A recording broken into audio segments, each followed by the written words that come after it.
lo que quiera en contra tuya, pero ese fuego te mantendrá alerta, ese fuego te mantendrá firme en la presencia de Dios. Hoy día podemos estar agotados, hoy podemos estar cansados, pero Dios prometió de su Espíritu y Él prometió que levantaría una iglesia poderosa. Vive Jehová el Señor, que Él está aquí en esta hora. Ministerio Pastor Hugo Alfonso Montesinos presenta el mensaje de Dios.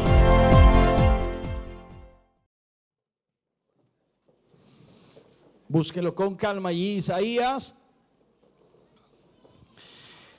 capítulo 34, versículo 8. ¿Ya tiene la palabra del Señor? Leemos de ella y lo hacemos en el nombre del Padre, Hijo y Espíritu Santo.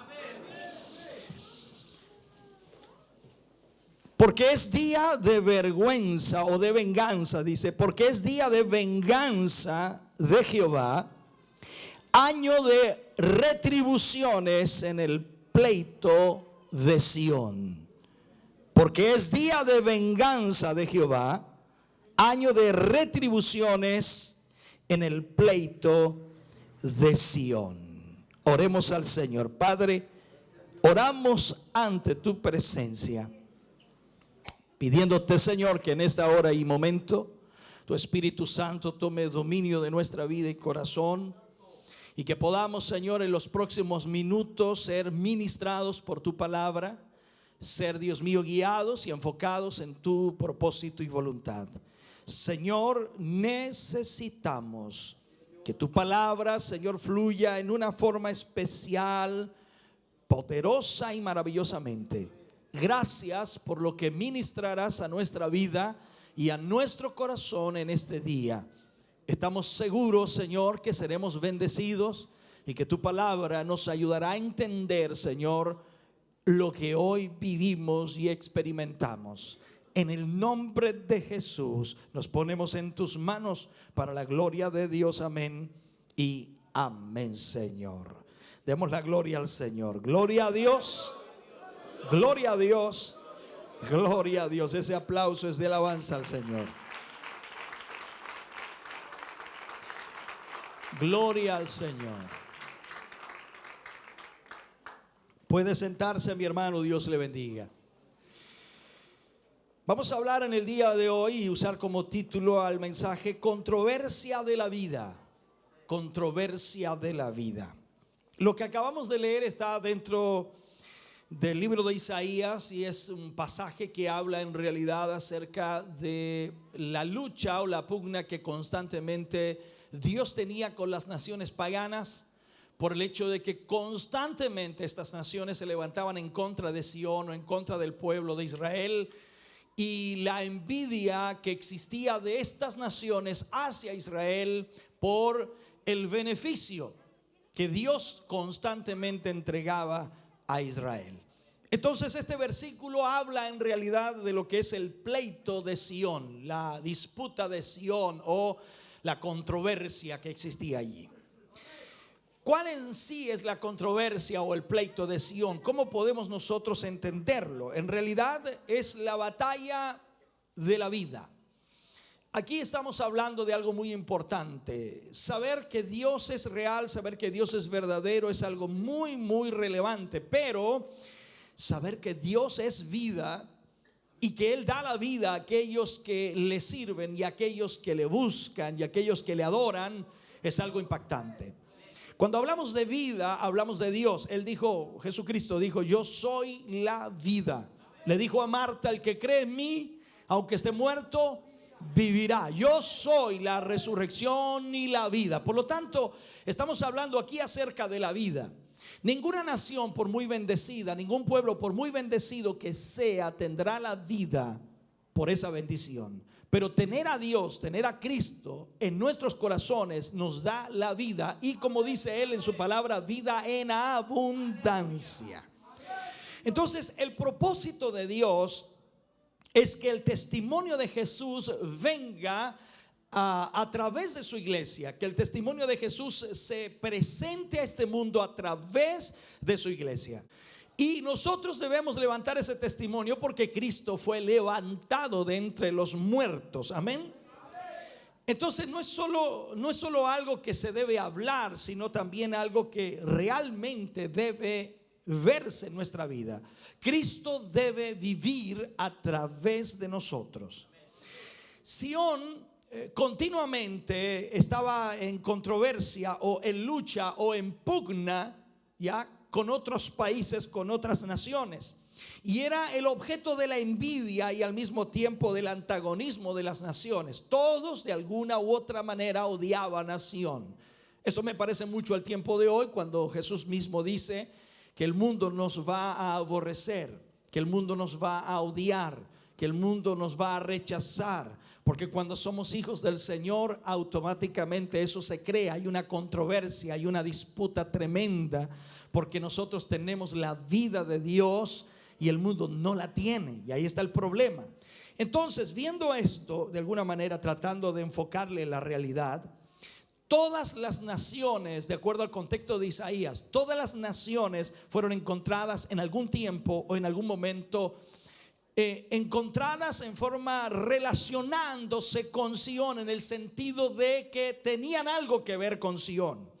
Así que la controversia se armaba ahí, porque las naciones odiaban a Sión, odiaban lo que ellos tenían de parte de Dios. Y esto era una controversia. Por lo tanto, aquellas naciones disputaban por la vida, disputaban por lo que ellos tenían de parte de Dios. Cuando leemos acerca de la guerra espiritual y leemos acerca de lo que el cristiano, el creyente debe hacer como hijo del Señor, esto es lo que es para Dios de alguna manera la batalla por la vida. La guerra espiritual es eso, batalla por la vida. No es un asunto tan solo de reprender demonios o espíritus y todo aquello, es una batalla por la vida.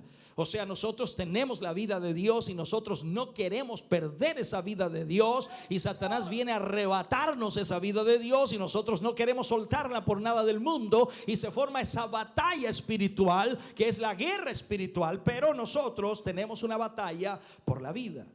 Ahora, todo el infierno está contra esta vida, contra la vida de Dios en nosotros. Y el diablo no va a interesarse cuán religioso nosotros podamos ser. Al diablo no le interesa si usted es religioso o no, solo que no haya vida en usted. O sea, lo que el diablo quiere es que no haya vida de Dios en usted. El que usted asista a la iglesia, el que venga, el que se reúna, el que cante, el que alabe, no importa. Pero si usted tiene vida, ahí estará el problema. Lo que el diablo trata de quitar de usted es la vida de Dios fluyendo en usted. Así que esta guerra, tal como era en el tiempo pasado, en el Antiguo Testamento, está presente hoy. La controversia de la vida. En Apocalipsis 21:9 vemos un pasaje que es muy importante y trataré de explicárselo. Dice: ven acá, yo te mostraré, dice, la desposada, la esposa del Cordero. Y me llevó en el espíritu a un monte grande y alto, y me mostró la gran ciudad santa de Jerusalén, que descendía del cielo de Dios. En el capítulo final del libro de Apocalipsis nos lleva a la ciudad. Y lo central ahí, en esa ciudad, hay que entender esto: la desposada, la esposa del Cordero, somos nosotros, la iglesia del Señor, la que va a habitar la nueva Jerusalén. Y en la nueva Jerusalén, lo central en la nueva Jerusalén está enfocando en realidad a que había un árbol de la vida. Cuando usted lee Apocalipsis se encuentra eso. Está el árbol de la vida en medio de la ciudad. Y allí también fluye, dice la escritura, un río de agua de vida. Pero lo central en esa ciudad es el árbol de la vida. Entonces, ahora vamos a ver de alguna manera el significado espiritual de todo esto. La controversia por la vida ha llegado a su fin, a su clímax final, o sea, al punto final. Y la vida plena y triunfante es lo que vemos aquí en la nueva Jerusalén, el árbol de la vida, el río de vida que fluye a través de esa ciudad. Por lo tanto, todo el libro de Apocalipsis, Dios está tratando primero con las naciones, y al último vemos que todas las naciones han sido traídas bajo el juicio del Hijo, bajo el juicio de Jesús. Por lo tanto, la controversia aquí se termina, porque sencillamente Dios establece la vida para siempre. Ahí es donde se establece la vida. Y una vez y por todas, en otras palabras, se acaba la controversia de Sión. Pero no hemos llegado allí todavía. Nosotros estamos muy lejos de esa situación. Por lo tanto, estamos hoy nosotros en medio de la controversia de la vida. La iglesia, la esposa de Dios, se encuentra en una absoluta plenitud triunfante de vida. Allá en el Apocalipsis, cuando menciona la nueva Jerusalén que desciende del cielo de Dios. Por lo tanto, nosotros tenemos un futuro de victoria, un futuro de triunfo, un futuro que no puede ser movido, porque Dios lo ha establecido para su pueblo, para su iglesia. Usted y yo tenemos una promesa de Dios que viviremos eternamente y para siempre. Eso dice la Escritura. Pero mientras eso sucede, mientras que la controversia llega al final, Satanás lo que trata de hacer es robarnos lo que Dios nos ha prometido, quitarnos y arrancar de nuestra vida lo que Él ha prometido. Por lo tanto, cuando miramos Apocalipsis y vemos que el árbol de vida es central en lo que es la importancia, y que vemos al mismo tiempo que ese árbol de vida tiene el significado que es Jesús de alguna manera, y al mismo tiempo el río de agua viva fluye en su centro, estamos hablando de Jesús, porque todas las profecías que marcan, lo marcan a Él como la vida y como el río que fluye. Por lo tanto, cuando vemos nosotros esta imagen de la Nueva Jerusalén, vamos a entender entonces por qué tanta controversia hoy, por qué tanto pleito, por qué tanta lucha, por qué tanta guerra, por qué el diablo trata de robarnos lo que Dios nos ha entregado, porque aquí estamos hablando de la vida. ¿Me está escuchando? Hay un sentido en que espiritualmente usted y yo, hermano querido, estamos hoy en la controversia de Dios por Sión, por la vida. La controversia de Dios por la vida. Si tomamos el capítulo 6 del libro de Efesios y lo analizamos un poco, que no tenemos todo el tiempo para eso, pero vemos cómo representa aquello que está ocurriendo en este tiempo en el ambiente espiritual, particularmente que es un conflicto con los regidores de este mundo, o sea, Satanás, el diablo, son los demonios, las huestes celestiales, las huestes demoníacas que están moviéndose en todas partes. Entonces es una lucha constante en donde Satanás trata de robarnos lo que Dios nos ha entregado. Entonces, cuando vemos en Efesios, el resto de la carta hace un punto claro que la controversia de estos gobernantes del mundo es contra la iglesia y contra la vida de la iglesia. Lo que el diablo trata de hacer es quitar la vida de la iglesia. La realidad nuestra, en el término literal, si la iglesia no tuviera vida de Dios, estaría muerta. Y si la iglesia está muerta, no significa nada en este mundo. No es nada.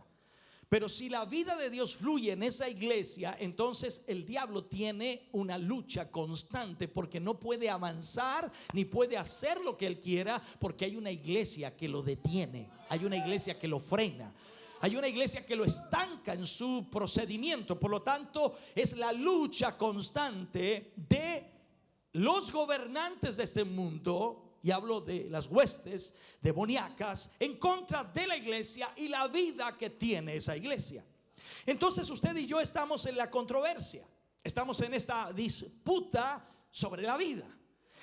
Y si no reconocemos eso, vamos a vivir un mundo religioso, o vamos a experimentar, en otras palabras, ser solamente religiosos, pero no va a ser de ninguna manera valorable para Dios. Recordemos el mensaje que predicaba la semana pasada, en donde hablábamos que lo más importante era la vida fluyendo en nosotros. Y lógicamente hoy día, si nosotros no salimos de esa religiosidad en donde el diablo le gusta que estemos, él se siente cómodo con los religiosos, porque mientras no haya vida de Dios en ellos, todo está bien. Pero cuando la vida fluye en ti, cuando la vida de Dios fluye en mí, entonces el diablo va a tratar de llevarnos a una religiosidad para destruir todo aquello. Y si perdemos la vida, ya no somos de valor para Dios. Ese es el problema. Vemos aquí entonces que lo prominente para Dios en cuanto a las 7 iglesias, lo que analizábamos la semana pasada, era el testimonio de la vida, no la tradición. El testimonio de la vida. Esto no es el testimonio de la tradición, es que nosotros llevamos muchos años y nuestro testimonio en los años se ha marcado y la gente nos conoce y la gente sabe quiénes somos, por lo tanto nosotros tenemos un buen testimonio. No es el testimonio de la tradición, sino es el testimonio de la vida de Dios fluyendo en nosotros. ¿Me está escuchando? No es el mucho trabajo que hayamos hecho o la actividad cristiana que hayamos realizado.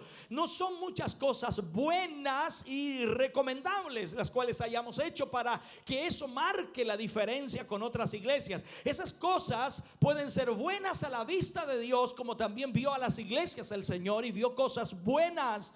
Esas cosas estaban ahí, pero lo básico, el testimonio de la vida, no estaba allí. Así que nosotros podemos hacer muchas cosas buenas, elogiables, podemos hacer muchos esfuerzos, podemos trabajar por muchos años, podemos tener grandes logros, pero eso no significa nada ante Dios, porque lo que Dios busca en nosotros es el testimonio de la vida. Y es ahí donde la iglesia cristiana hoy día quizás está fallando. El primer libro de Apocalipsis, el Señor es presentado como el que vive, que estuvo muerto, pero ahora vive por los siglos de los siglos. Y dice que Él tiene las llaves de la muerte y del Hades.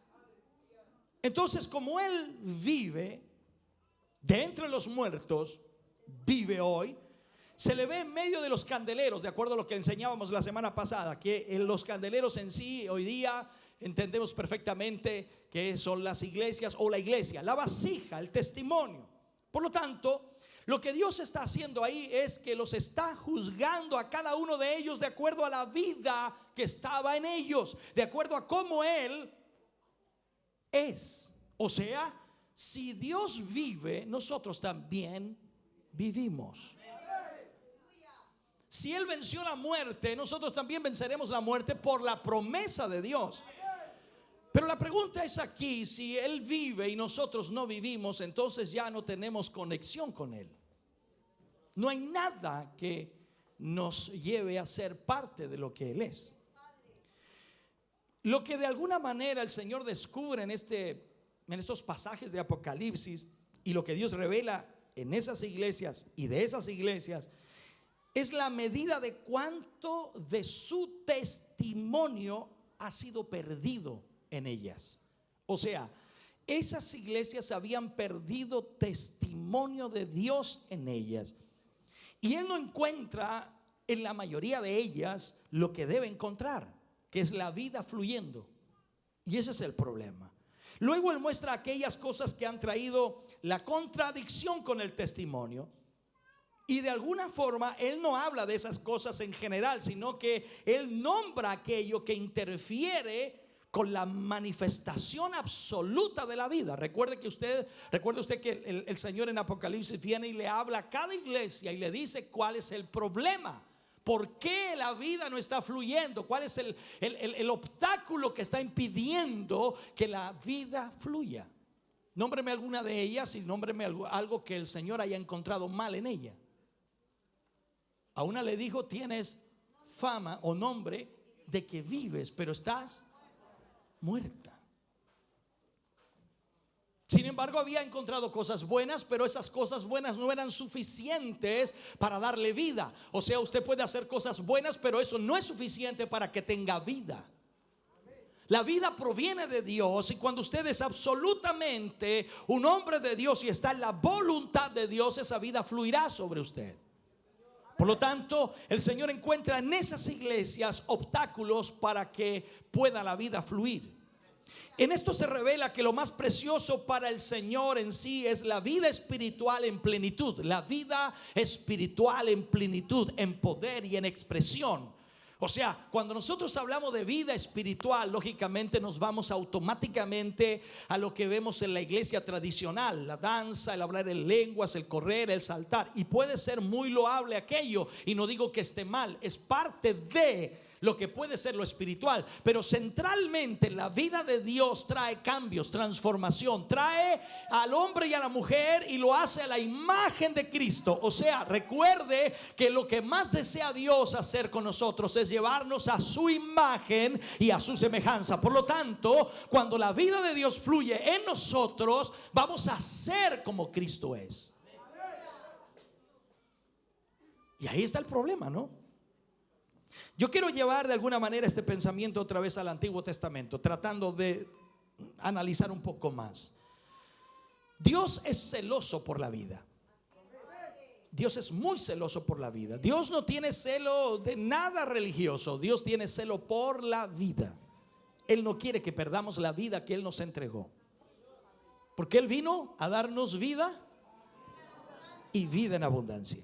En el Antiguo Testamento, de alguna manera, nos enseña el Señor a través de esa palabra para que nosotros, a medida que vamos conociendo del Antiguo Testamento, vamos conociendo también a Cristo.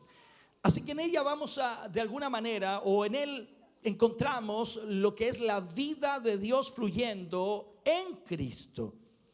Y esto nos lleva luego al Nuevo Testamento, en donde vemos a Jesús prometiendo vida eterna.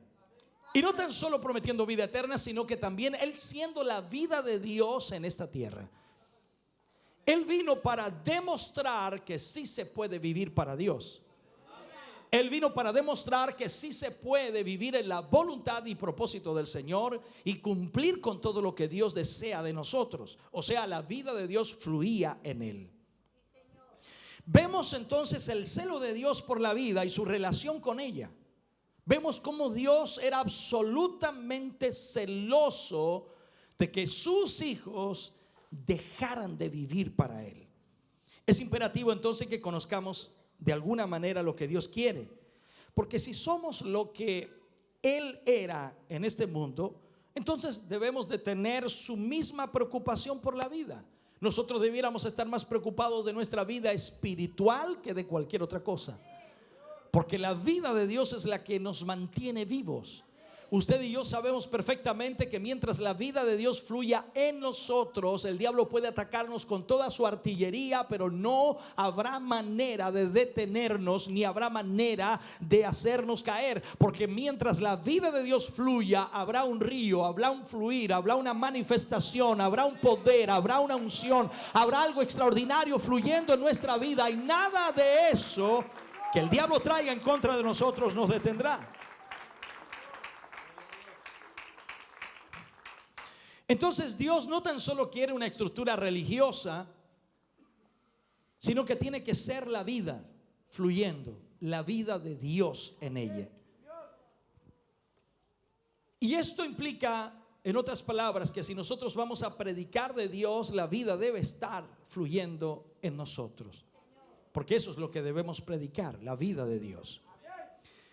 Cuando vamos al principio a ver, por ejemplo, la desobediencia de Adán y Eva y la pérdida de su relación con Dios, nos damos cuenta de algo. Inmediatamente el asunto del árbol de la vida que aparece luego en Apocalipsis, en la Jerusalén, inmediatamente ahí en el principio se levanta, lógicamente, para sacarlo de allí. Dios decide sacarlo o protegerlo, como queramos llamarlo. Recordemos entonces que la serpiente engaña al hombre, engaña a la mujer y causa la desobediencia. ¿Cuál fue el pecado que cometieron ellos? El pecado de desobediencia. Yo creo que nosotros hemos cometido pecado más grande que desobedecer, sin duda. Eso es sin duda. Pero increíblemente hemos recibido el castigo necesario para eso. A veces no. Y a veces Dios espera un tiempo y lógicamente algunos ya recibirán su retribución. Dios los libre de eso, hermano querido. Es complicado. Dios puso, dice, un querubín para guardar el camino al árbol de la vida. Y tenía una espada ardiendo, dice, que se movía en todas direcciones.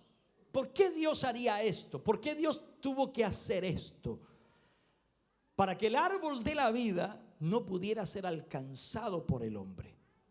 Y no tan solo por el hombre, sino por ese hombre que había fallado, por ese hombre que había pecado, por ese hombre que había desobedecido, el cual era Adán. Adán había caído, por lo tanto no podía tener acceso al árbol de la vida, porque ya no había vida en él. Usted sabe que el pecado trae la muerte. La interpretación de esto entonces es encontrada en el último libro de la Biblia, Apocalipsis. Todo pecado y toda pecaminosidad es exclusiva de ese árbol de vida en medio de la ciudad de Dios. Escuche bien esto. Afuera de esto está todo lo que representa el Adán caído. Afuera está todo lo que representa la naturaleza pecaminosa, fuera de la ciudad. Pero dentro de la ciudad está todo lo que representa la vida. Si usted es un hijo del Señor, es un creyente, es un cristiano, entonces usted representa la vida aquí. Hoy estamos en medio de un mundo que no es lo más adecuado, y lo vamos a decir así espiritualmente. Estamos en el mundo, pero no pertenecemos a él. Nosotros pertenecemos a otro lugar.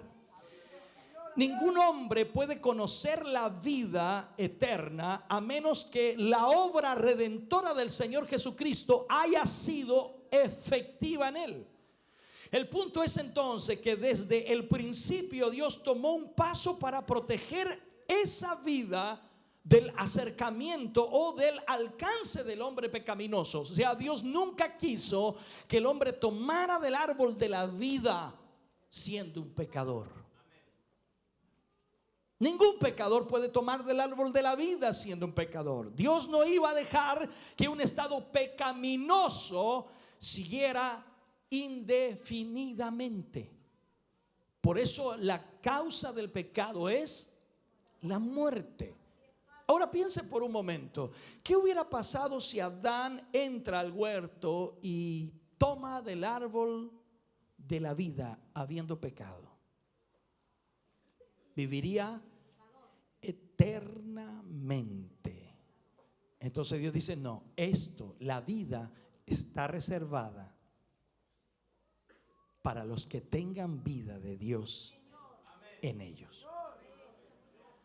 Por lo tanto, ningún hombre pecaminoso puede tomar de la vida de Dios, porque necesita entonces arrepentirse. El estado que Dios va a mantener es un estado de plenitud de vida, por lo que Jesús lógicamente hizo en la cruz del Calvario, derramar su sangre para darnos vida. O nosotros estábamos condenados a la muerte eterna, pero el Señor vino, murió en la cruz, y al derramar su sangre usted y yo tenemos acceso a la vida eterna. Así que cuando vemos nosotros el principio y vemos al principio de Dios o al principio de la palabra, vemos el celo de Dios en cuanto al árbol de la vida. Entonces Dios dice, esa vida no va a ser dada a cualquiera. Esa vida no va a ser entregada a cualquier persona. Esa vida solo va a ser dada a aquellos que vengan a través del Calvario, que vengan a través de la cruz, que vengan a través de Cristo. Todos aquellos que vengan a través de Jesús recibirán la vida que yo tenía reservada y preservada para aquellos que sean fieles. O sea, en otras palabras, solo a través de Cristo tenemos la vida.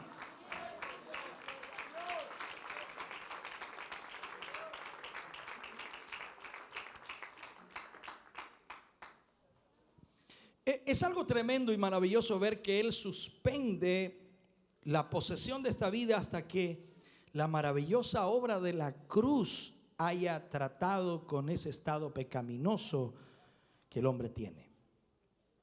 Si se dejara continuar o mantener eternamente un mundo perdido o un mundo fuera del propósito de Dios, sería algo caótico.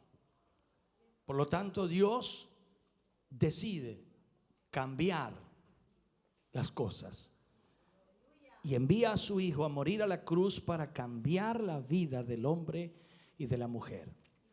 Usted y yo, antes de conocer a Cristo, estábamos destinados a la muerte eterna. Pero gracias a que tenemos hoy a Cristo, estamos destinados a la vida eterna. Entonces, en el Antiguo Testamento vemos el celo de Dios por la vida. Del jardín nos movemos inmediatamente a Caín y Abel.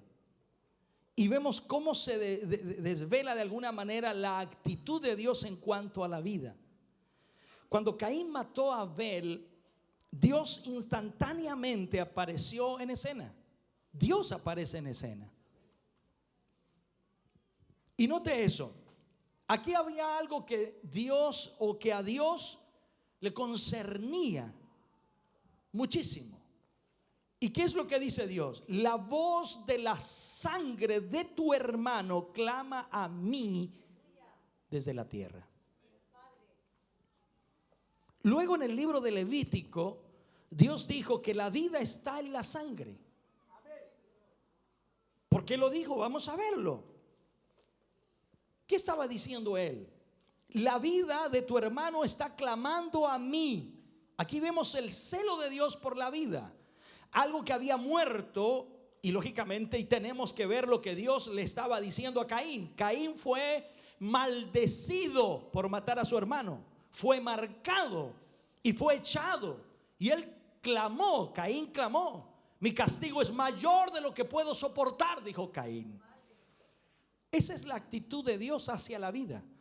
Y cuando tú y yo tratamos de perpetuar un estado religioso sin la vida de Dios o sin la vida de Jesús en nosotros, eso nos trae a la misma maldición que Dios puso sobre Caín, porque estamos matando la vida. Y cuando Dios dice que la vida está en la sangre, nosotros inmediatamente pensamos y analizamos, dicen: mi sangre está en la vida. No, está hablando de Cristo. La sangre que fue derramada en la cruz del Calvario. Dice que sin sangre no hay remisión de pecados, sin derramamiento de sangre. Si Jesús no hubiera derramado su sangre, usted y yo no tendríamos vida. Gracias a esa sangre usted tiene vida. Gracias a esa sangre usted tiene salvación y redención. Aleluya.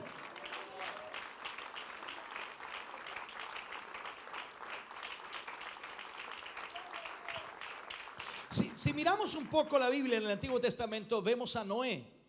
Los términos del pacto que Dios hizo con Noé no son familiares. Si hemos leído la Biblia nos damos cuenta de eso, ¿no? Y de alguna manera, cuando Dios habla con Noé y le enfoca la realidad de lo que él quería y lo que él iba a hacer, Dios iguala de alguna manera ese pacto que hace con Noé y hace una advertencia a todo hombre. Una advertencia. En Génesis 9:6 dice: el que derramare sangre de hombre, por el hombre su sangre será derramada. O sea, Dios va a mantener las cosas a la par, como dice alguien por allí. Ningún hombre va a poder tomar ventaja de esto. Ningún hombre que tocare aquello que es precioso para Dios, ni va a tener una ganancia, ni Dios va a darle, en otras palabras, algún tipo de bendición. Dios se va a encargar de eso, de que la persona reciba su justo juicio. Si tú robas al hombre de la vida, tú también vas a ser robado. Recuerde lo que dice la palabra de Dios: lo que el hombre sembrare, eso también cosechará. Es una advertencia solemne esto en la palabra de Dios, y muestra la actitud de Dios acerca de la vida. Esto no es un juego, esto no es un juguete, esto es serio, muy, muy serio. Él dijo: si tú tomas la vida de un hombre, él también va a tomar tu vida. Y ese es un castigo eterno, hermano querido. Caín fue echado de la presencia de Dios. Alguien dice, bueno, no, eso no fue castigado tan grandemente. Fue echado de la presencia de Dios. Caín no pudo entrar nunca más a la presencia de Dios. Dígame si eso no es un castigo duro, hermano.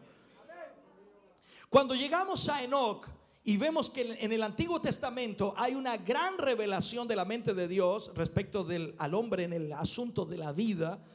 El propósito de Dios siempre es vida y no muerte. El propósito de Dios es que todos nosotros tengamos vida eterna y no muerte eterna. Enoc aparece después de una larga continuación de un estado de muerte. La situación en la sociedad del tiempo de Enoc estaba podrida, había pecado, había maldad, había transgresión. Y por cientos de años no había habido nada sino solo muerte. Pero Génesis 5:22 tenemos este testimonio. Y caminó, dice, Enoc con Dios. Y desapareció porque le llevó Dios. O sea, en medio de todo un mundo de muerte, Enoc caminaba en la presencia de Dios. Había un hombre que estaba en la presencia de Dios. Y como Dios vio a ese hombre que tenía la vida de Dios, sencillamente dijo, yo me lo llevo para que este no se muera. Si los días no fueran acortados, dice la Biblia. ¿Cómo termina ese versículo? Nadie sería salvo. La maldad está creciendo en una forma increíble y nosotros estamos viviendo en un mundo en donde la maldad está agolpada en contra de nosotros. Y si nosotros no tenemos la vida de Dios, vamos a morir también. Y podemos transformarnos en religiosos y venir a la iglesia, pero eso no nos sirve. Necesitamos la vida de Dios fluyendo en nosotros.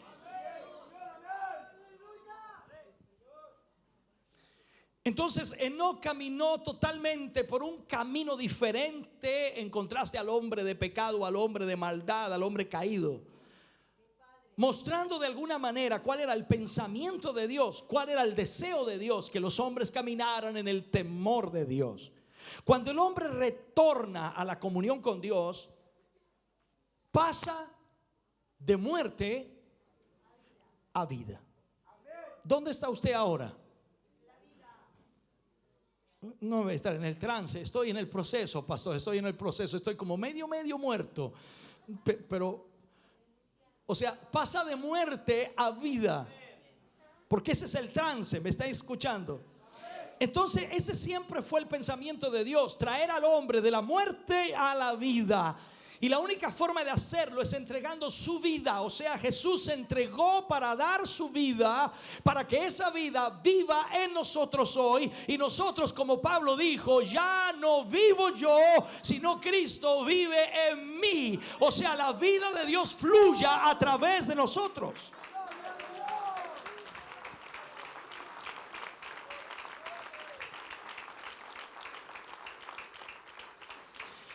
Si analizamos un poco, vemos que Enoc, en otras palabras, rompió esa línea de muerte que se cernía sobre la tierra, porque Enoc caminó con Dios. A pesar de que todos caminaban en la muerte, Enoc caminaba en la vida. Usted puede excusarse hoy y puede decir, lo que pasa es que todo está así, es que todo el mundo es así, lo que pasa es que todos viven así, lo que pasa es que todos hacen eso, lo que pasa es que todo es así, ya no se puede vivir de otra manera. No, Enoc caminó con Dios y vivía en un mundo totalmente pecaminoso, tal como el que vivimos nosotros. Y quizás hoy día nosotros podemos excusarnos. No tenemos ninguna excusa. Por lo tanto, Enoc rompe la línea continua de muerte, y su testimonio nos muestra que el pensamiento de Dios es vida. Ese sigue siendo el propósito de Dios hasta hoy. Él va a tener una expresión absoluta y continua de esto en todos sus hijos, y que algún día lógicamente van a ser trasladados a su presencia. Todos aquellos que viven en la vida de Dios van a ser trasladados a su presencia. Cito un pasaje bíblico que Jesús dijo: vendré otra vez y me tomaré a mí mismo. O sea, ¿de qué está hablando allí? Está hablando de Él. Todos los que tengan vida de Dios se van a la presencia de Dios, hermano. Y esto no lo define la iglesia, no lo define el pastor, no lo define la misión o denominación. Esto lo define el Señor. Recordemos lo que Dios buscaba en las iglesias. Era la vida de Dios en ellas. Y aunque habían cosas respetables, loables, importantes, buenas, Dios miró lo que obstaculizaba esa vida de Dios. Y quizás si nos mira a nosotros hoy, pueda encontrar que hay cosas loables, importantes, destacables, pero puede que no encuentre la vida de Dios en nosotros. Luego vemos a Abraham y también a Isaac.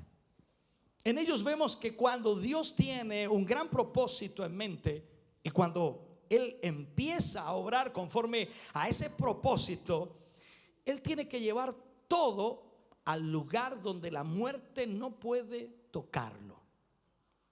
O sea, cuando el Señor quiere salvar a un hombre, lo saca de medio de la muerte y lo lleva a un lugar donde la muerte no lo puede tocar. ¿Cuál sería ese lugar? Por ahí lo dijo, con más confianza, falta decirlo. A Cristo. ¿Por qué? Porque Él venció la muerte. ¿Le puede hacerle algo la muerte a Jesús? Nada. Aún antes de morir, la muerte no era un enemigo. Y como lo enseñábamos en las semanas pasadas, sencillamente la muerte estaba en el pasado de Jesús y no en el presente ni en el futuro. Estaba en el pasado. La muerte es un enemigo vencido. Y por eso Él dice: todo el que cree en mí, aunque esté muerto, vivirá. Aleluya.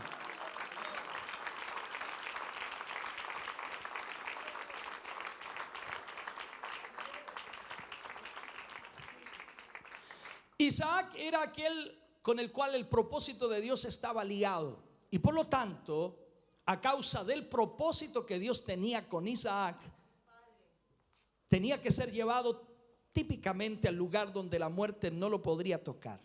Y para hacer eso, lógicamente, él debía llegar a la muerte para tener la muerte destruida. Es una cosa un poco compleja lo que estoy diciendo aquí. Se pregunta por qué tuvo que ser así o por qué tuvo que ser ofrecido. Pero es que él tuvo que llegar a la muerte para tener la muerte destruida, para que el propósito de Dios pudiera ser llevado a cabo sobre la base de que la muerte no estaba en el futuro, sino en el pasado de Isaac. ¿Se ha fijado lo que hace el Señor con nosotros? Él nos dice y nos pide que muramos para que podamos vivir. O sea, esa es la renuncia. Cuando hablamos de negarnos a nosotros mismos, hablamos de morir para nosotros. Hay algunos que todavía patalean, ese es el problema, ¿no? Pero cuando hablamos de morir para nosotros, o sea, nuestro pensamiento, sentimiento, emociones, deseos, pasiones y todo eso muere en nosotros. Y ahora solamente lo que el Señor diga, oh, sería extraordinario tener una iglesia así. Lo que el Señor diga, sería tremendo tener una iglesia así, porque estaría la vida de Dios fluyendo en ella y ya no sería el sentir humano, sino sería el poder de Dios fluyendo. Entonces eso es en realidad el propósito divino, hermano. De alguna forma Dios quiere establecer su iglesia en una vida que no muere. O sea, Dios establece su iglesia y dice: ni las puertas del infierno podrán prevalecer sobre ella. Eso significa entonces que el infierno no tiene potestad, ni poder, ni autoridad sobre la iglesia. La iglesia tiene una autoridad dada por Dios y la vida de Dios fluye. Y usted sabe que cuando se encuentra la vida con la muerte, ¿quién triunfa? La vida. Se encontró allí con ese muchacho que llevaban a enterrar, el hijo de la viuda de Naín, y el Señor iba caminando hacia allá. La vida con la muerte se enfrentaron y el Señor viene y toca el féretro y el muchacho se levanta. La muerte perdió la batalla. Eso es lo que está diciendo aquí el Señor. Cuando nosotros tenemos la vida, ya no podemos morir.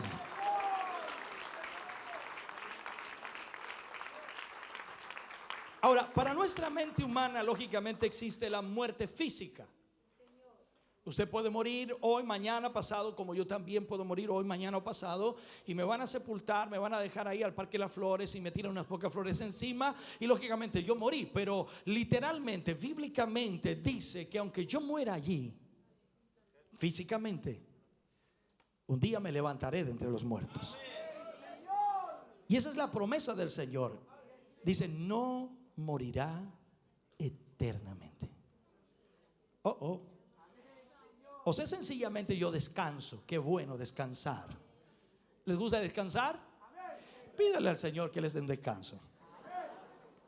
Por eso se le llama a eso: descansa en paz. No sé si algunos descansarán en paz en realidad, pero el punto es que cuando usted muere físicamente, la promesa del Señor dice que usted se levantará de entre los muertos. ¿Por qué? Porque hay una vida fluyendo en usted. Y no es que porque haya muerto físicamente el Señor perdió la batalla. No, sencillamente es que Dios está cumpliendo su promesa, y esa promesa será real, porque cuando la trompeta del Señor suene, dice: los muertos en Cristo. Ahí usted y yo, si hemos muerto, los muertos en Cristo resucitarán primero. Luego nosotros, los que hayamos quedado, seremos arrebatados juntamente con ellos en el aire.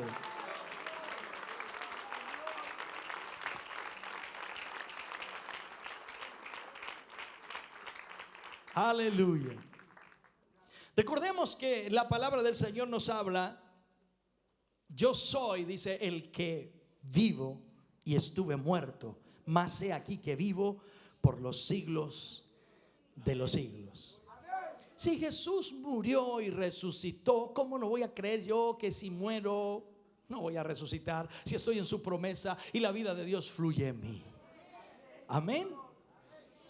La muerte no es futuro con nuestro Señor.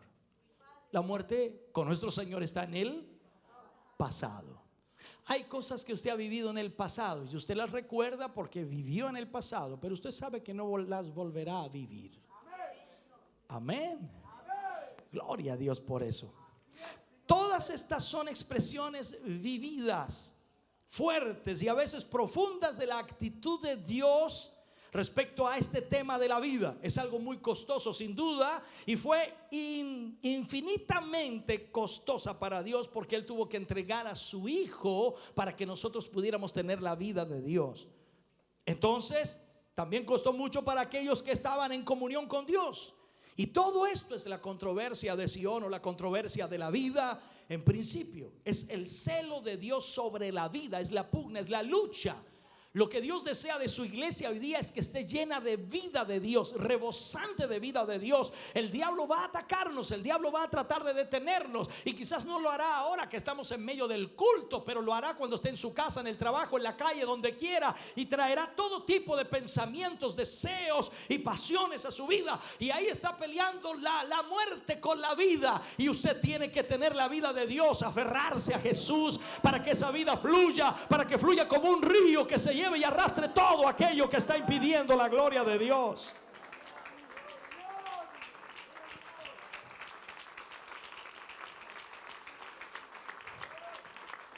Déjame seguir un poco más en el Antiguo Testamento. Si vemos a Job, por ejemplo, Job, el libro de Job, vemos a Satanás con acceso a Dios en los lugares celestiales, y está ahí con los hijos de Dios, el diablo. Y Dios, de acuerdo al contexto bíblico, desafía. Dios lo desafía a través de Job. ¿Qué dice Dios? ¿Has considerado a mi siervo Job, que no hay otro como él en la tierra? O sea, disculpe que haga esto, es una forma de decirlo, pero usted me entenderá. El Señor Jesús, o sea, Dios en el cielo hace esto. ¿No te has dado cuenta de mi siervo Job? Y el diablo, pero así.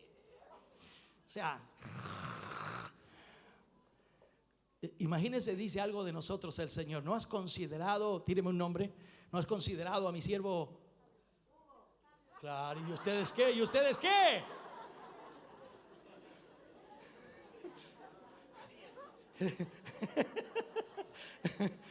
Entonces, imagínense el Señor ahí. ¿No has considerado mi siervo?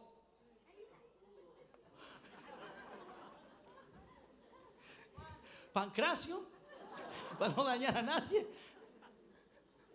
O sea, piensa en eso. Y usted dice, ¿por qué me vienen tantos problemas? ¿Por qué me vienen tantas dificultades? Es que el diablo está enojado porque hay vida de Dios fluyendo en ti.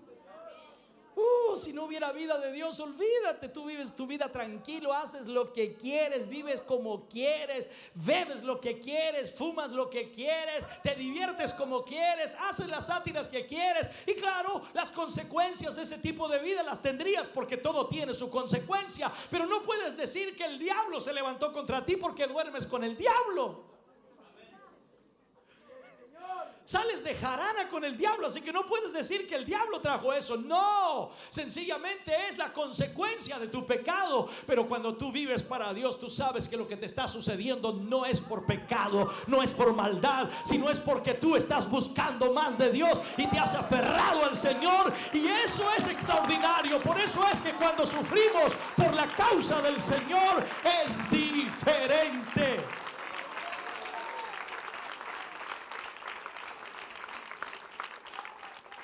Entonces Satanás se pica aquí. Estoy poniendo esta imagen, ¿no? El Señor viene y se cachiporrea con Job y el diablo se pica. Usted sabe lo que es picarse, ¿no? Ya, usted se ha picado también, ya. Entonces el diablo viene y le dice, piel por piel, todo lo que un hombre tiene dará por su vida. Pon tu mano, pon tu mano sobre él y toca su carne y sus huesos, y él va a renunciar y a darte la espalda. Aquí puedes ver cómo el asunto de la vida está también visto en este lugar, en este momento. Y en ese mismo desafío está el desafío de la vida de Dios. Nada nos puede arrebatar la vida de Dios y no podemos dejar que nada la arrebate. Así que Dios le da permiso a Satanás. Mira lo que hizo el Señor. Le da permiso a Satanás de tocar a Job, para tocar su cuerpo, tocar su familia, tocar sus posesiones, propiedades y todo lo que tiene. Pero le dice, pero no le toque su alma. O sea, no le toque su vida. Porque para nosotros vida es, ay, mi vida está mal. ¿Cómo? Mi vida está mal. ¿Por qué? Porque le duele el callo, el juanete. Si mi vida está mal. No, es que me duele algo. Mi vida se está agotando. No. O sea, la vida para Dios es otra cosa, el alma.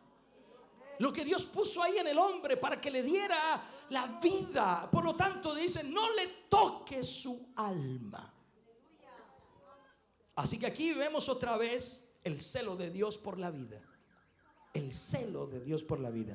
Satanás presionó por todas partes a Job, por todos los medios, tratando de tocar su vida indirectamente, porque no lo podía tocar directamente, tenía que hacerlo indirectamente. O sea, no podía tocar la vida de Job directamente. ¿Me recibes? ¿Me entiendes? El diablo puede venir con todo, pero no puede tocar tu vida directamente, porque el diablo no tiene relación con la vida. Lo que puede hacer es indirectamente, a través de lo que tú tienes, posees, o tu familia, puede el diablo tratar de machacarte, de darte duro, pero directamente no puede hacerlo. Así que tratando el diablo de indirectamente tocar su vida, porque no lo podía hacer directamente. Entonces el método indirecto de Satanás fue para que Job mismo maldijera a Dios, para que su vida llegara a ser perdida y destruida totalmente.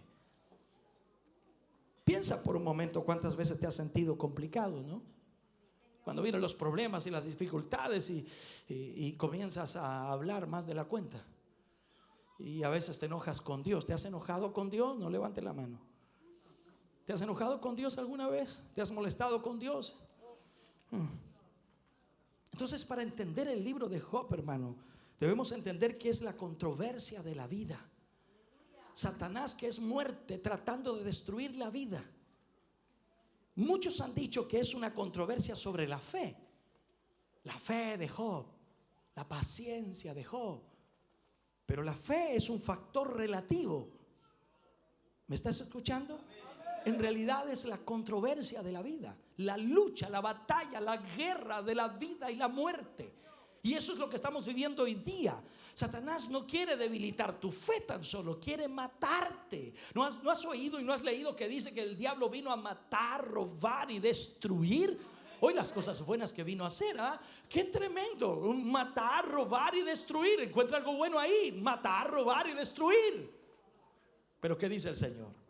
Yo he venido.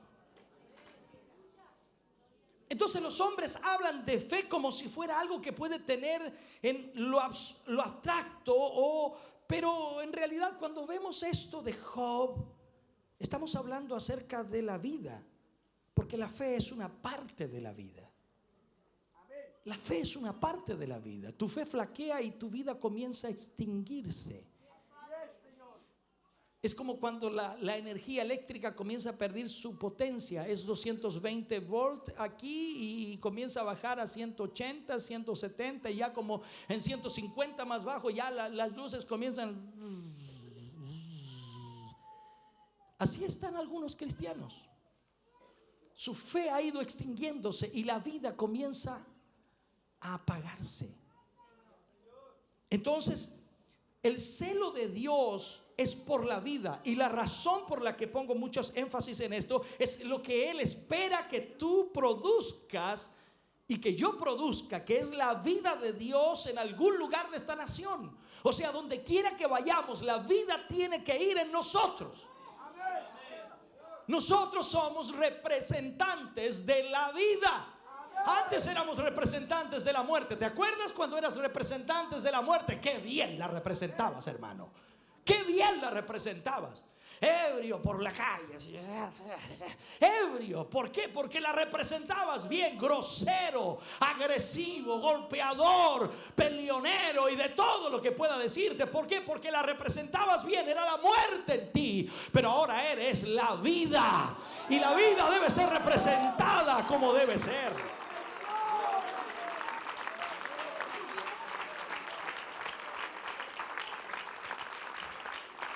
Entonces cuando vemos el término de la historia de Job, Job pasó por un montón de dificultades, procesos difíciles, complicados, pero la vida nunca se rompió.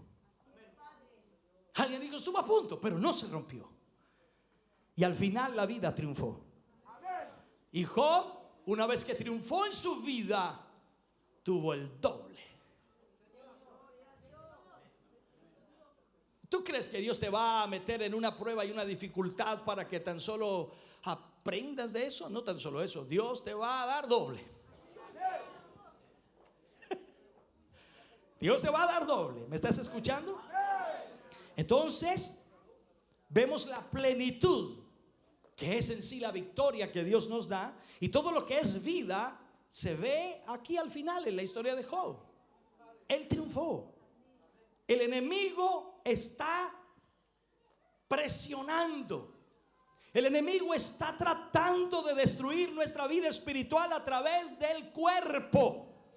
Muchas veces somos aplastados como Job fue aplastado, pero debemos entender realmente de que se trata de en otras palabras, de que mayor es el que está en nosotros que aquel que está en el mundo. La presión del enemigo va a venir porque lo que quiere hacer es matar la vida de Dios en ti. Iglesia, entiéndelo por favor. El diablo lo que trata de hacer es matar la vida de Dios en nosotros, y tratará de hacerlo de mil y una manera. Te pondrá a pelear con el hermano, te pondrá a pelear con la hermana, te pondrá a pelear con los líderes, te hará enojar con todo el mundo con tal de matar la vida, y te hará llegar enojado, enfurecido, molesto aquí a este lugar. Pero cuando tú tienes la vida de Dios y rompes con todo aquello, la gloria de Dios se derrama, hermano querido. Aleluya.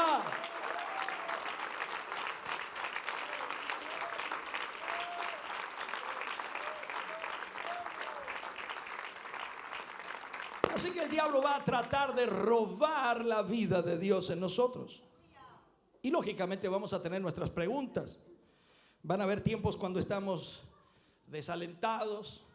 Cada creyente va a tener su propia historia de lucha, va a tener su propia historia de situaciones, pero debemos conocer el celo de Dios por la vida, que Él es el que guarda la vida. Y el asunto aquí es tener más de lo que tuvimos antes. O sea que si amábamos a Dios, ahora le amamos mucho más. La palabra dice que todo ayuda para bien. ¿No lo ha leído usted?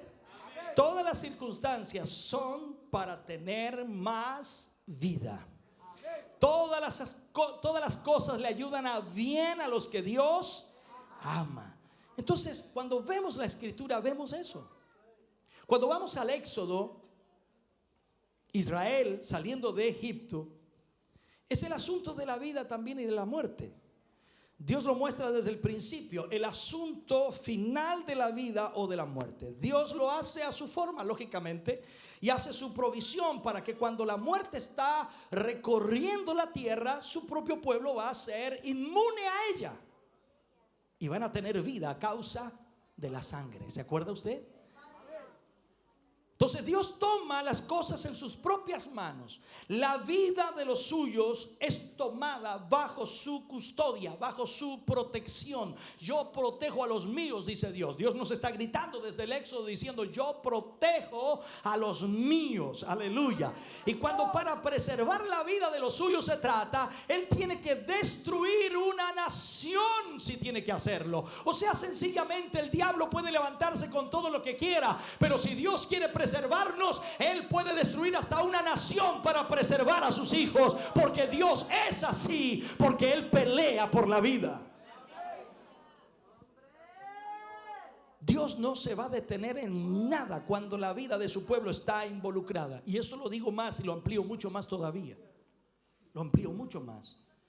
Usted y yo hemos tenido experiencias que cuando alguien trata de destruir lo que Dios ha estado haciendo en nosotros, lo que Dios ha estado provocando en nuestra vida, lo que Dios está realizando en nosotros, y alguien se levanta en contra suya, lógicamente Él dice: yo no me levanto en contra tuya. Lo que pasa es que no quiero que seas evangélico, no quiero que seas cristiano, no quiero que sirvas al Señor, no quiero que vayas a la iglesia. Y aparentemente se está levantando contra usted, pero en realidad usted tiene la vida de Dios. Y cuando Dios ve que alguien trata de destruir o matar la vida de Dios en él, sencillamente Dios defiende lo suyo, Dios protege lo suyo. Y mucha gente ha tenido que pagar un alto precio por levantarse en contra de la vida de Dios.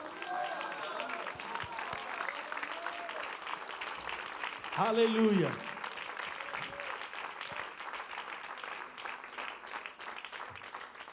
Así que tenemos que tener un gran aliento en esto, hermanos, saber que Dios nos va a proteger. Y Dios no va a permitir que seamos destruidos. Si siempre hago mi decisión por Él, no seré destruido. Si usted hace su decisión por Él, usted no será destruido.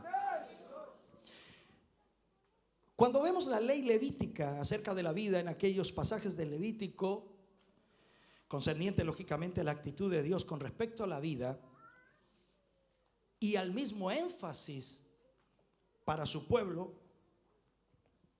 de alguna manera Dios le decía que evitaran la sangre. Eviten beber sangre, porque la vida está en la sangre. Lo que tienes aquí en realidad es que Dios está preservando la vida. Es sagrada para Dios la vida. Y en este sentido, el hombre no debe tomar la vida y hacerla suya. La vida es de Dios y siempre debe ser tomada como sagrada para Dios. Todas estas cosas se resumen y nos traen a este hecho: la vida es sagrada para Dios. Él es muy celoso con esa vida, y la vida y no la muerte es la voluntad de Dios. O sea, sencillamente Dios lo que desea de su pueblo es que tengan vida y vida en abundancia. El pecado y la muerte siempre van juntas. El pecado y la muerte, tanto como la vida y la justicia, van juntas. Y están corriendo por carriles totalmente separados, hermano. El Antiguo Testamento es en un tipo terrenal, más o menos, enfocándolo lógicamente, porque cuando vemos el Antiguo Testamento nos damos cuenta que enfoca simplemente historia y cosas más terrenales, pero el Nuevo Testamento enfoca las cosas espirituales. Entonces, todo lo que hemos visto es para mostrar aquella escritura del Antiguo Testamento en donde enfoca acerca de la vida. Representa, en otras palabras, la actitud de Dios respecto de la vida. Es la vida la que Dios está protegiendo. La vida es la que Dios protege. Así que cuando llegamos al Nuevo Testamento, ya voy terminando, no solo es la vida del alma del hombre, sino es otra vida llamada vida eterna. Lo que Dios está haciendo en este tiempo es luchar por la vida eterna que Él nos ha dado. ¿Me está escuchando? Por lo tanto, Él no se preocupa en el sentido literal de que usted muera físicamente, porque la promesa de Él es vida eterna. Yo sé que usted le tiene miedo a la muerte, no levante su mano. Pero la muerte física es un paso a la vida eterna con Dios. Por lo tanto, cuando nosotros leemos de Jesús y dice: yo he venido para que tengan vida y para que la tengan en abundancia. Yo sé que usted y yo pensamos que vamos a tener vida en abundancia aquí en la tierra tan solamente. No, Él se refiere a esto, claro que sí, pero más aún en la vida eterna. Porque esa sí que será vida. Si usted piensa que esto es vida, no. Aquí, gracias a Dios, con la presencia de Dios podemos disfrutar de esa vida maravillosa y somos fortalecidos y bendecidos. Pero la vida eterna será algo extraordinario. Por eso entonces que Dios se muestra celoso con la vida. Y cuando leemos nosotros el Nuevo Testamento, quizás va a pasar mucho tiempo sin darse cuenta que esta controversia ahora es llevada a otro ambiente. Un ambiente diferente. Ahora es sobre la vida espiritual del hombre, la vida eterna. Porque en el Antiguo Testamento era la vida física. El que mata a un hombre será muerto también por los hombres. Ojo por ojo, diente por diente, es lo que el Antiguo Testamento nos enseña. Pero acá estamos tratando con la vida eterna y estamos hablando con la vida espiritual del hombre. Y la controversia se ve en estos dos asuntos. Primero, si el hombre va a ser poseído por esa vida o no. Y segundo, si el hombre que una vez ha sido poseído por esta vida va a permitir que ella tenga expresión total o si va a detener esa vida en su expresión. O sea, primero es que la vida entre en el corazón del hombre, que la vida nos posea. Y luego si le vamos a permitir a esa vida que nos posee la expresión necesaria. ¿Cómo sabe usted que está vivo? ¿Cómo sabe usted que está vivo? Hablo literalmente. ¿Cómo sabe usted que está vivo? Porque respira, porque su corazón late, porque puede mover sus brazos, porque puede hacer muchas cosas, se va aquí y allá, habla, piensa, abre sus ojos, los cierra. Qué increíble. Y usted sabe que está vivo. Pero ¿cómo sabe que está vivo espiritualmente?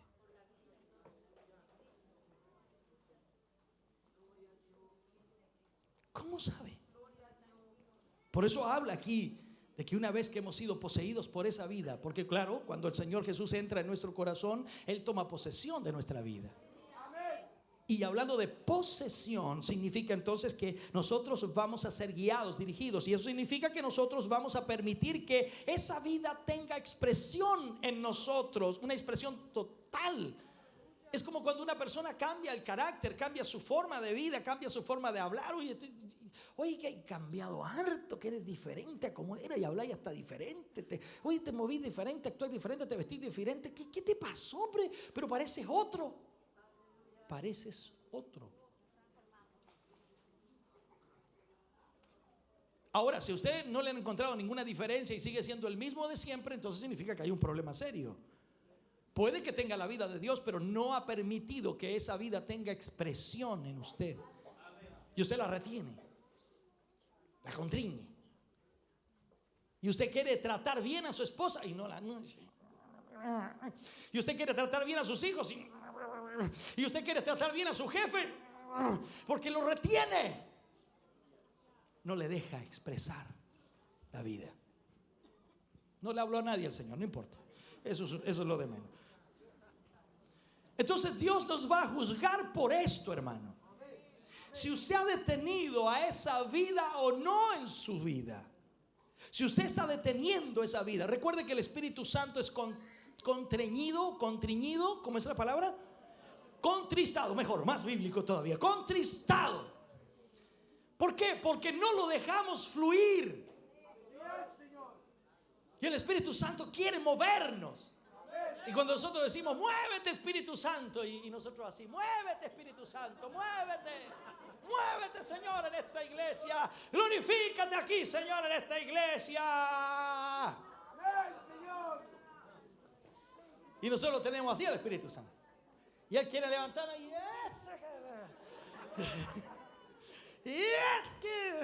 O sea, entiéndanme, dejamos, en otras palabras, que la vida que tenemos no tenga la libertad para expresarse.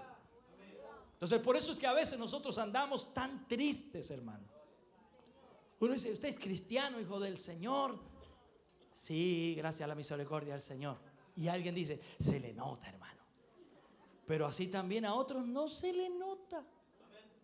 Le han dicho a usted, me late que usted es evangélico.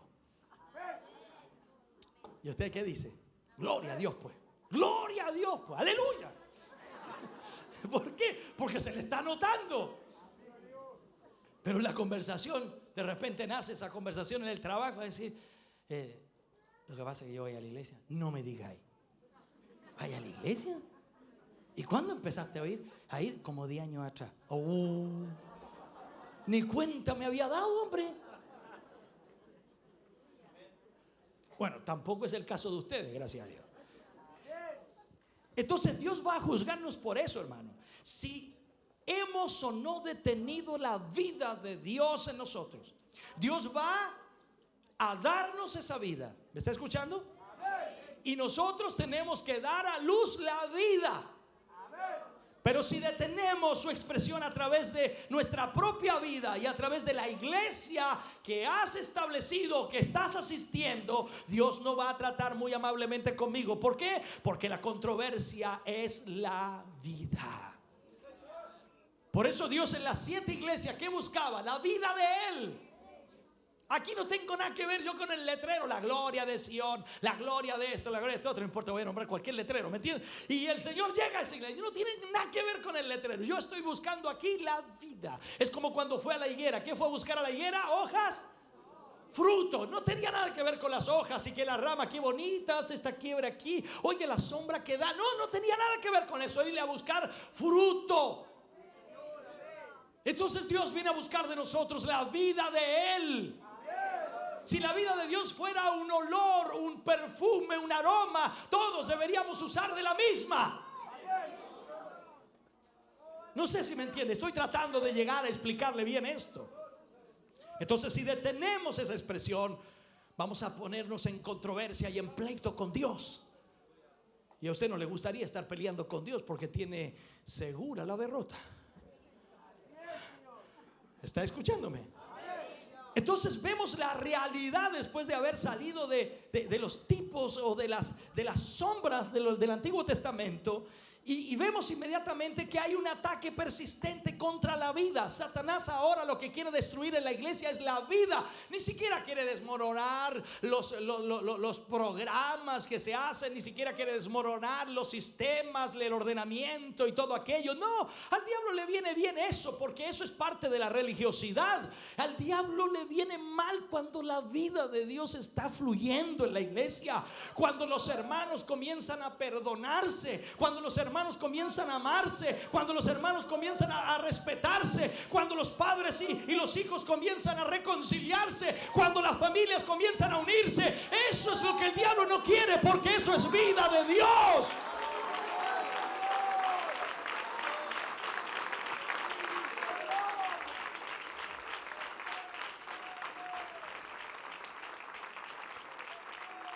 Ahora, ¿qué pasará si pecamos voluntariamente? De acuerdo a la Escritura dice que si pecamos voluntariamente traemos problemas sobre nosotros mismos.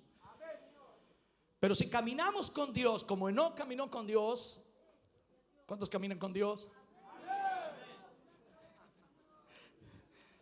Entonces vamos a encontrar ¿qué cosa? Al enemigo en tormentas y problemas. Porque si caminamos con Dios, ¿usted cree que va a ser fácil la cosa? No, la tempestad va a ser fuerte, hermano. Agárrate. O sea, el viento nos va a soplar, el obstáculo el diablo lo va a poner una y otra vez, pero no va a ser directo el ataque, sino que indirecto, a través de los problemas. Te van a despedir y tú vas a decir: el diablo fue, justamente el diablo fue. No sé si entiendes. Y el diablo va a tratar de dar contra esa vida que hay de Dios en ti, porque ese ataque va a estar constantemente y persistente contra la vida. Así que estamos viendo que en el ambiente de la realidad es un ataque de la muerte sobre aquello que es de Dios, que es la vida. Un ataque de la muerte hacia la vida. ¿Por qué? Porque el diablo está picado.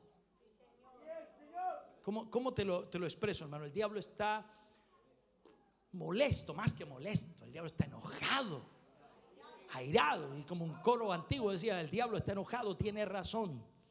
O sea, el punto es eso. El diablo quedó con cuello en la cruz, porque él dijo: aquí lo mato, aquí se acabó todo. ¡Ja, ja, ja, ja! Aquí triunfé. Y así hizo fiesta con los demonios. Pero llegó el domingo, gloria a Dios, y la tumba se abrió y Jesús fue resucitado de entre los muertos. Aleluya. Oh, gloria a Dios.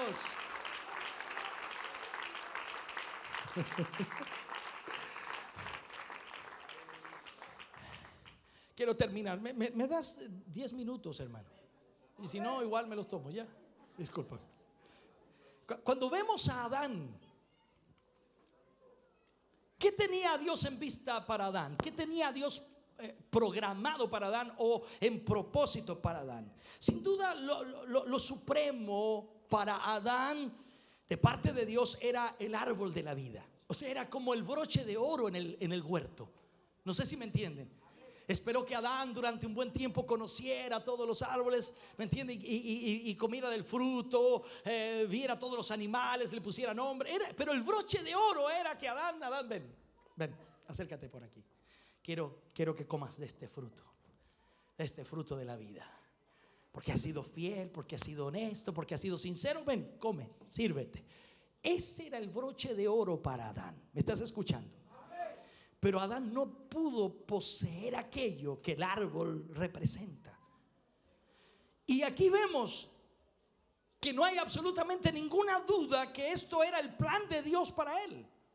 Pero dentro de la tipología indica que el pensamiento de Dios para el hombre era que él fuera poseído de esa vida eterna, o sea, que viviera eternamente. Por eso leemos en la Biblia, en los primeros libros, cómo la gente vivía tantos años.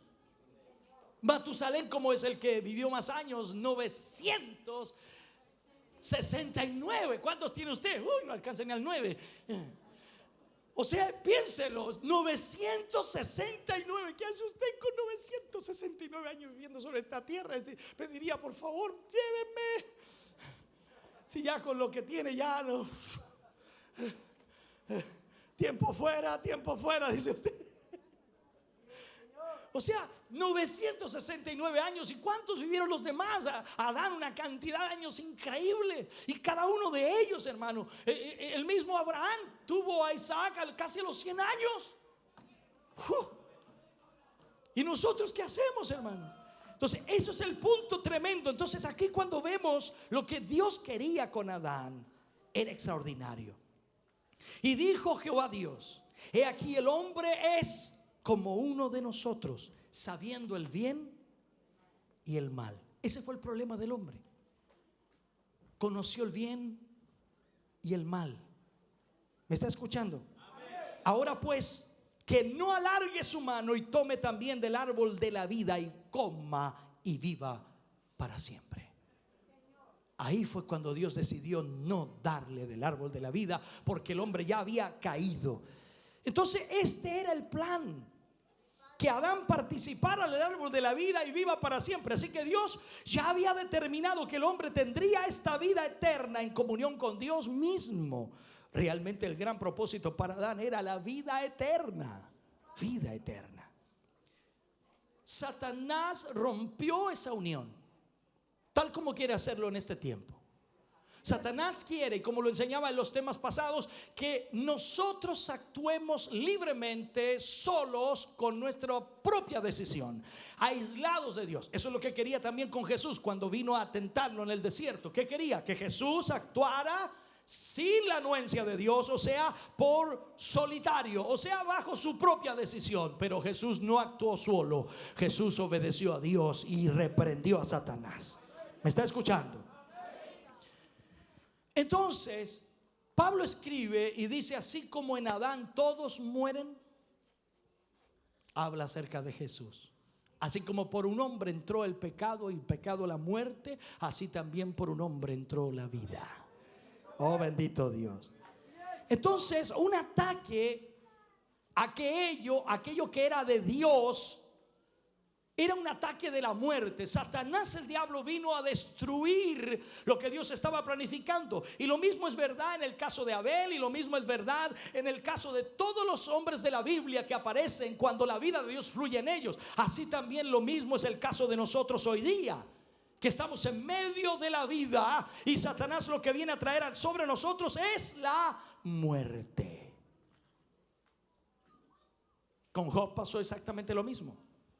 También con Esther, y luego en el Nuevo Testamento todo es resumido en el Señor Jesucristo. Todo es resumido en Él mismo. Jesucristo es mayor que Abel, dice la palabra de Dios. Y todos los tipos del Antiguo Testamento son resumidos en Cristo Jesús. Ahora Cristo es nuestro estandarte. Jesús es nuestro estandarte. Él es la vida, aleluya. Y en su nacimiento el diablo trató de matarlo, pero no pudo, gloria a Dios, porque Dios lo protegió. ¿Te das cuenta cómo Dios lo hace? Dios protegió a Jesús. Y de ahí pasaron muchos años hasta la experiencia en el desierto. Y la única explicación de esta experiencia es un ataque de la muerte. Satanás atacando la vida. El asunto era uno: el enemigo quería romper su comunión con el Padre, porque si podía conseguirlo, entonces podría destruirlo. En aquellas experiencias, hermanos, vemos que aún Jesús, si se hubiera tirado de ese pináculo del templo como Satanás le pedía, recuerda usted que le decía: lánzate de este pináculo porque el Señor mandará a sus ángeles y te protegerá. No, ¿sabe? Si Jesús se lanza de ahí, Dios no lo protege. ¿Sabe por qué? ¿Sabe usted por qué? Porque estaba desobedeciendo a Dios y obedeciendo al diablo. No esperes protección de Dios si desobedeces a Dios. No esperes que Dios te proteja porque sentiste a Dios el domingo, porque sentiste al Señor en tu vida y fue tan lindo y ahora todo lo que tú hagas va a ser en la voluntad de Dios. No, cuidado. Si Jesús se lanza de allí, Dios no manda ángeles. Jesús, protegido por Dios, fue mientras Él estuvo en la voluntad de Dios. Todo lo que señala la protección de Dios es la vida fluyendo. ¿Cuál vida? La vida de Dios fluyendo. O sea, si nosotros estamos en la voluntad de Dios y hacemos lo que Él nos pide, entonces Él nos va a proteger. Jesús en el desierto abrió las Escrituras y le habló a Satanás y lo reprendió. ¿Se acuerda usted cuando quisieron matar al Señor? Cuando los hombres le oyeron hablar y luego querían despeñarlo. El mismo ataque sobre la vida, la muerte tratando de matar la vida. Vemos luego que los judíos tomaron piedras para matarlo y Él dijo: ¿por qué buscan matarme? Y Él les dijo claramente: vosotros sois de vuestro padre el diablo. Él es un asesino desde el principio. Y en esto Él descubre lógicamente lo que está detrás de todo esto. En la iglesia, hermano querido, lo mismo se lleva a cabo. La lucha entre la vida y la muerte. Esto es el asunto de la vida. La pregunta es: ¿vamos a permitir que Cristo viva? ¿O solo vamos a hacer una iglesia religiosa? ¿Vamos a permitir que Cristo posea nuestra vida y que pueda realmente expresarse a través de nosotros? Que se cumpla la escritura, que cuando alguien te golpee en una mejilla, ponle la otra. Que se cumpla la palabra de Dios, que en vez de odio ofrezcamos amor. Que se cumpla la escritura en donde los padres se reconcilian con sus hijos y los hijos con los padres y las familias vuelven a unirse. Porque el amor de Dios comienza a fluir. Porque entendemos que la vida de Dios es la que trae todo. Satanás ha venido con furia, con poder, para destruir la vida. Y mucha iglesia ha sucumbido ante este ataque del enemigo. Y hoy mucha gente solo asiste a una iglesia, solo se congrega en una iglesia, pero la vida de Dios no está fluyendo. Y lamentablemente Satanás ha ganado su batalla. Y como dije en otros mensajes anteriores, hemos aprendido a ser religiosos sin Dios. Hemos aprendido los sistemas y las formas para hacernos creer a nosotros mismos que Dios está en el asunto. Pero mientras la vida de Dios no fluya en nosotros, no tan solo aquí adentro, sino en todo lugar donde estemos, nunca seremos representantes de Dios. Satanás puede atacarnos. Satanás puede poner toda su artillería. Pero cuando la vida de Dios está en ti, nunca será derrotada. Jairo corre hacia Jesús. Jesús venía en medio de una gran multitud y Jairo le dice: mi hija está muriendo. Necesito que vayas a la casa. Mientras Jesús y Jairo caminaban hacia la casa, los mensajeros de la casa llegan y le dicen: no molestes más al maestro, tu hija ha muerto. Jairo se quiebra y llora. Jesús debe haber puesto la mano sobre Jairo y haberle dicho: Jairo, no te preocupes, tu hija solo duerme. Cuando llega a la casa, las mujeres que habían sido contratadas para llorar, las lloronas, como así les llamaban, estaban llorando. Y toda la gente allí apesadumbrada porque la muchacha, la niña, había muerto. Toda esperanza se había acabado. Jesús entra al lugar y dice: solo duerme. Hemos venido a despertarla. Las mujeres miran con un rostro asombrado de incredulidad total, pensando que estaba él riéndose de ellas.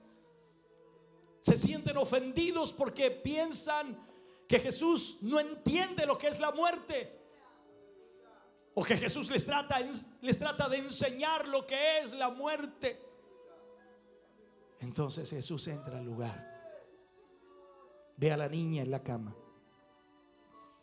y la historia relata que Jesús la toma por su mano y le dice: Talita cumi. Y como la Biblia dice que traducido es: niña, a ti te digo, levántate.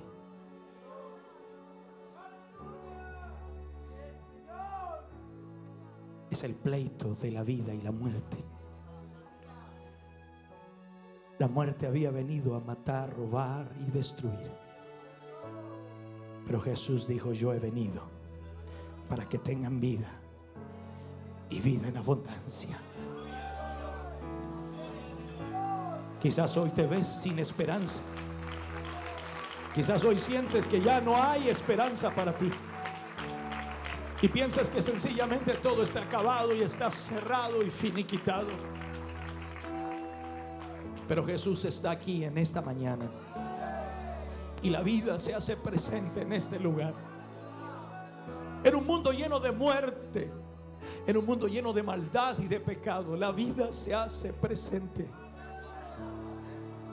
Y todo aquel que esté en la pugna y la lucha entre la vida y la muerte, Jesús está aquí para liberarle. Jesús está aquí para darle vida en abundancia. Solo Él puede cambiar nuestra vida, solo Él puede cambiar nuestro ser, solo Él puede cambiar nuestra mente y nuestro corazón. Él puede transformar todo en nosotros. Pero Él pregunta: ¿podré yo expresarme a través de ustedes? ¿Podrá mi vida tener expresión a través de ustedes?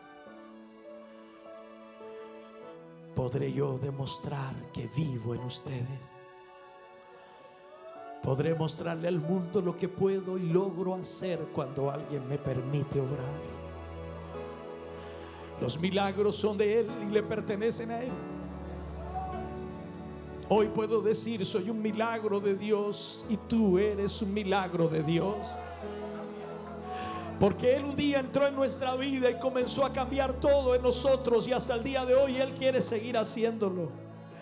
Iglesia, vamos a permitir que Cristo pueda ser mostrado a través de nosotros. Solo Él puede hacerlo, si tú se lo permites, si tú deseas y anhelas que Él tome tu vida y la cambie por completo. Que todos tus pensamientos, deseos, pasiones puedan ser cambiados por la vida de Dios en ti. Póngase de pie, por favor, en esta mañana. Póngase de pie. Aleluya. ¿Quieres permitirle al Señor tomar tu vida? ¿Quieres permitirle al Señor que Él posea tu vida? ¿Quieres permitirle a Dios que Él se exprese a través de ti? Para que este mundo sin esperanza vea que en Él hay esperanza. Ven al altar en esta mañana.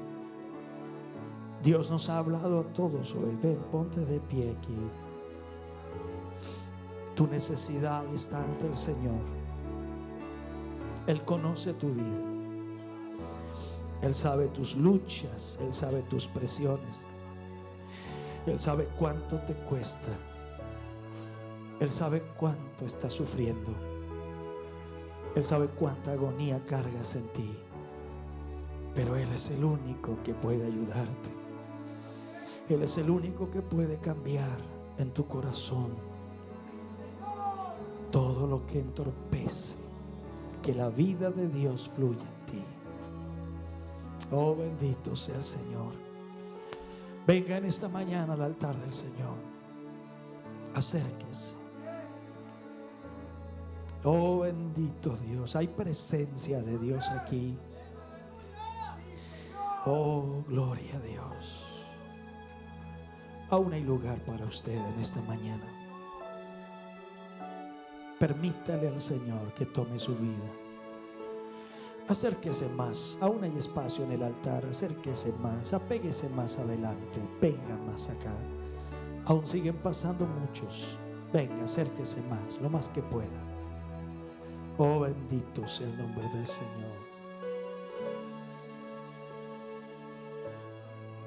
Oh, aleluya.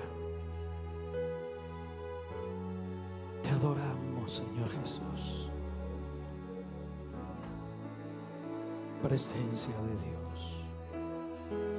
Espíritu Santo de Dios. Solo tu presencia puede cambiarnos. Solo tu presencia puede transformar nuestra vida. Solo tu presencia puede hacernos diferentes de lo que somos. Solo tu presencia puede libertarnos.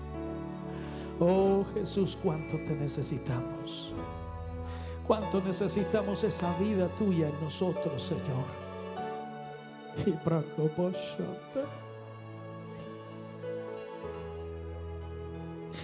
Y Ibradasar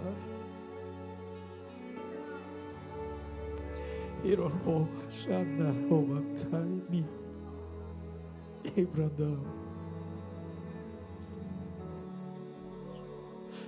Aleluya, aleluya. Oh Dios, Espíritu Santo, Espíritu Santo de Dios, fluye sobre estas vidas en esta mañana. Que tu Espíritu, Señor, traiga en esta hora fortaleza, que traiga liberación sobre tus hijos y sobre tus hijas, Señor. Que haya, Dios mío, un poder manifestado. Espíritu Santo,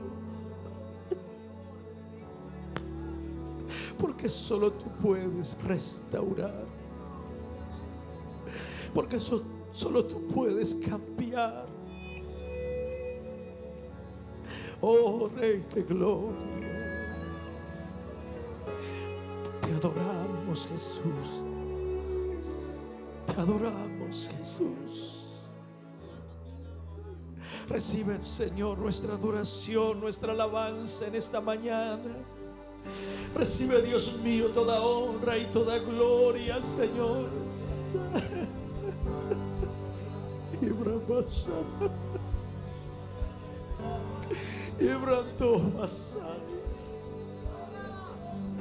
al despertar, descubre mi interior. oh sí, Señor Jesús. Solo y sin Dios. Oh, aleluya, aleluya. Moría mi ser. Dios eterno. La libertad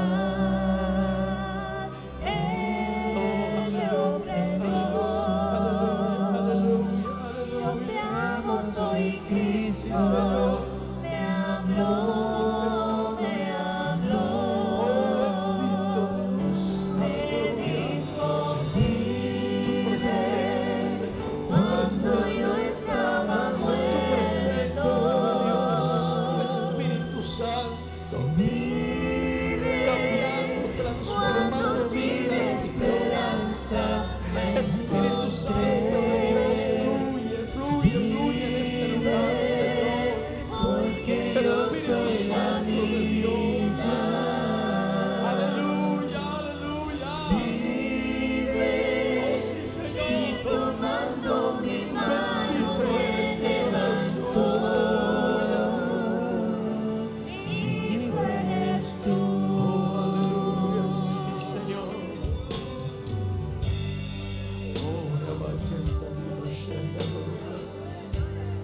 Oh, oh, bendito Dios. Cuando Él me habló, desnudo me encontró.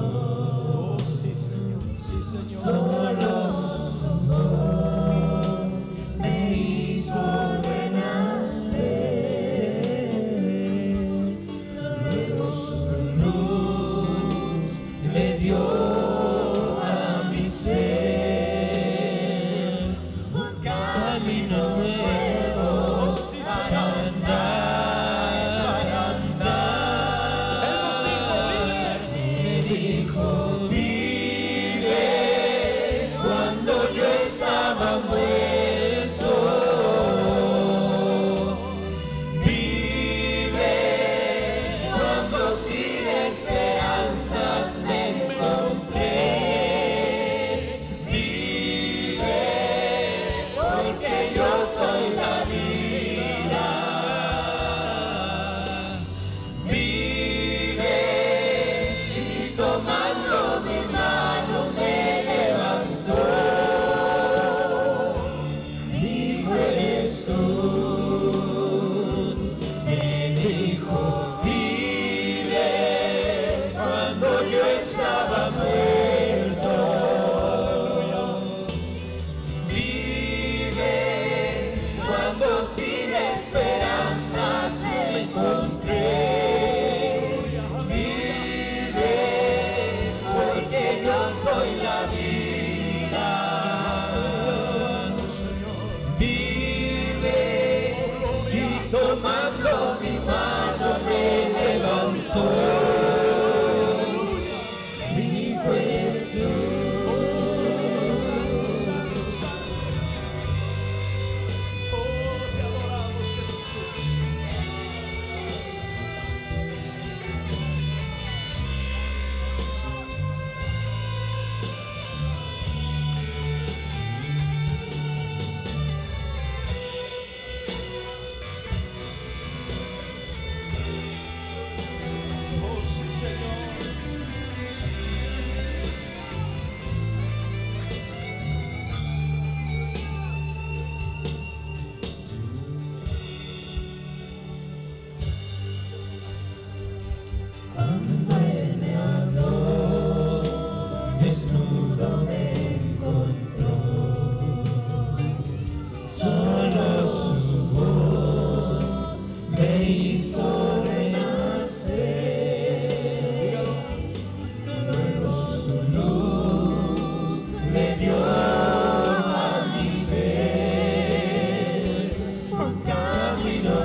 soy la vida.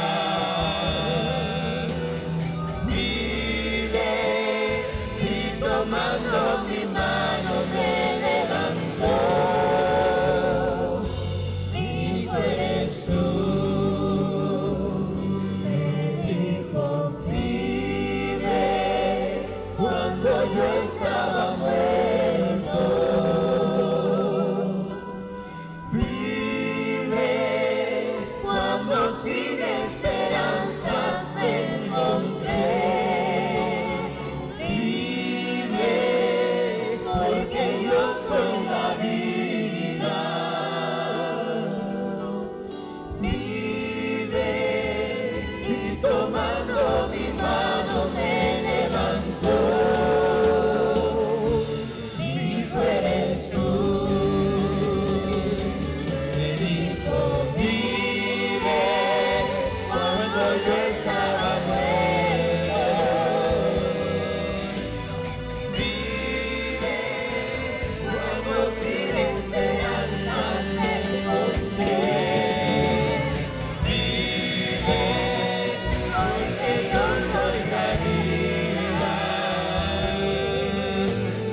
Vive y tomando mi mano me levantó. Hijo eres tú.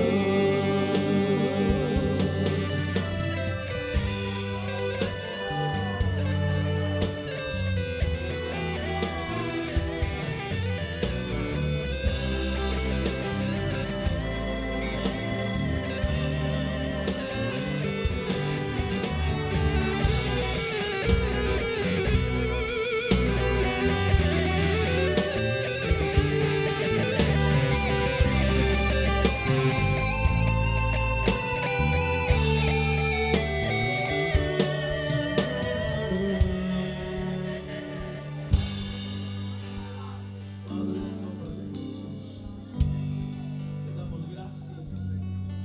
Agradecemos tu presencia, tu Espíritu Santo tocando nuestras vidas y corazones.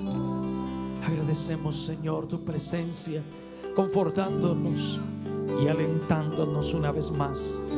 Gracias por esa vida que has puesto en nosotros. Porque tú eres la vida, Señor. Porque tú has sido y eres lo más maravilloso que nos ha sucedido.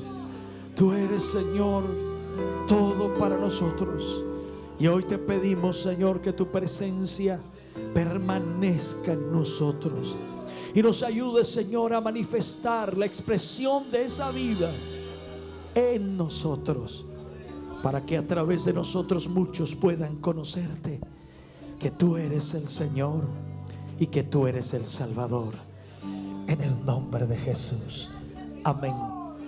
Y amén, Señor. Aleluya. Fuerte ese aplauso de alabanza al Señor.